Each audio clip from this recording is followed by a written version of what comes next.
কলকাতার পর এবার শিলিগুড়িতে আয়োজিত হলো লক্ষ্য কণ্ঠে গীতাপাঠ।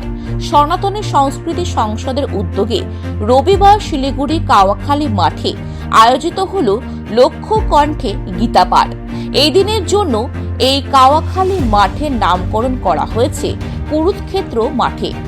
এইদিকে মূলত রাজ্যের বিভিন্ন প্রান্তে সাধু সন্তদের উপস্থিতিতে লক্ষ্য কণ্ঠে গীতাপাঠে আয়োজন করা হয় শিলিগুড়িতে। সকাল থেকে শুরু হয় ভজন কীর্তন সহ প্রবচন। এরপর শঙ্খ ধ্বনি ও উলুধ্বনির মধ্যে দিয়ে গীতা মঞ্চে ভগবত গীতাকে প্রবেশ করানো হয়। এদিনে সারা ভারত থেকে প্রায় 1100 জন বিশিষ্ট সাধু সন্তরা এসেছেন গীতা পাঠ করতে। এছাড়াও গোটা রাজ্যের বিভিন্ন প্রান্তের পাশাপাশি প্রতিবেশী রাজ্য থেকে প্রচুর সাধারণ মানুষ এই গীতা পাঠের অনুষ্ঠানে অংশগ্রহণ করতে উপস্থিত হন। এই দিন মূলত গীতার 5টি অধ্যায় পাঠ করা হয়। গীতা পাঠের শেষে ভক্তদের মধ্যে প্রসাদ বিতরণ হয়।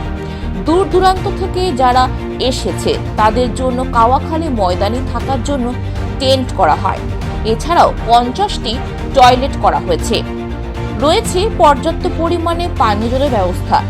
পশ্চিমবঙ্গের পাশাপাশি ভারতের বিভিন্ন স্থান থেকে লক্ষ মানুষের সমাগম হয় এই দিন। সকাল থেকে পায়ে হেঁটে বা বিভিন্ন যানবাহনে চেপে ভক্তরা উপস্থিত হন কুরুক্ষেত্র মাঠে। ভিড় সামাল দিতে যেমন ছিল সংস্থার তরফে ভলেন্টিয়ারের বন্দোবস্ত, তেমনি যানজট নিয়ন্ত্রণে মোতায়েন ছিল শিলিগুড়ি মেট্রোপলিটন পুলিশের ট্রাফিক বিভাগ। এদিনের মাঠে বিজেপি সাংসদ সুকান্ত মজুমদার, রাজু বিস্তা সহ দিলীপ ঘোষ, অর্জুন সিং, শঙ্কর ঘোষ সহ উত্তরবঙ্গের বিধায়ক ও নেতৃত্বরা উপস্থিত ছিলেন। তাদের উপস্থিতিতে কাওয়াখালী কুরুক্ষেত্র ময়দানে হলো লক্ষ্য কণ্ঠে গীতাপাঠ। কেন্দ্রীয় শিক্ষা প্রতিমন্ত্রী সুকান্ত মজুমদার জানান, পশ্চিমবঙ্গকে বাঁচাতে হলে হিন্দুদের সজাগ হতে হবে। পাশাপাশি লক্ষ্য কণ্ঠে গীতাপাঠ অনুষ্ঠানের মধ্য দিয়ে বাংলাদেশে হিন্দু পীড়িত মানুষদের পাশে থাকার অনুরোধ জানান। গোটা বিশ্বের জন্য বাণী ভগবান শ্রীকৃষ্ণের মুখ নিঃসৃত বাণী, এবং ভগবান শ্রীকৃষ্ণ যখন এই বাণী দিয়েছিলেন তখন পৃথিবীতে রিলিজিয়ান বলতে আমরা যা বুঝি তা সেই ধরনের রিলিজিয়ান কিছু ছিল না। সনাতন ধর্ম, সনাতন সংস্কৃতি ছিল। অন্য যে সেমিটিক ধর্মগুলো বা অ্যাব্রাহামিক রিলিজিয়ান যাদেরকে বলা হয় তার কোনোটাই ছিল না। সেই বাণী 5000 বছর আগেও প্রাসঙ্গিক ছিল, 5000 বছর পরেও প্রাসঙ্গিক, আগামী 5000 বছর পরেও প্রাসঙ্গিক থাকবে।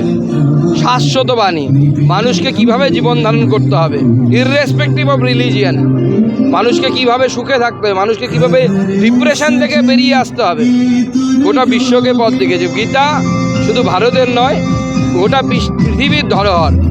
অন্যদিকে বাংলাদেশে একটা অস্থিরতার পরিস্থিতি চলছে। সেখানকার সংখ্যালঘু হিন্দুদের ওপর নিপীড়ন করার অভিযোগ বিস্তর।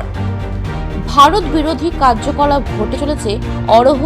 তারই মাঝে শিলিগুড়ির কুরুক্ষেত্র ময়দানে লক্ষ্য কণ্ঠের এই গীতাপাঠ অনুষ্ঠান যথেষ্টই তাৎপর্যপূর্ণ বলে মনে করছে ওয়াকিবহাল মহল।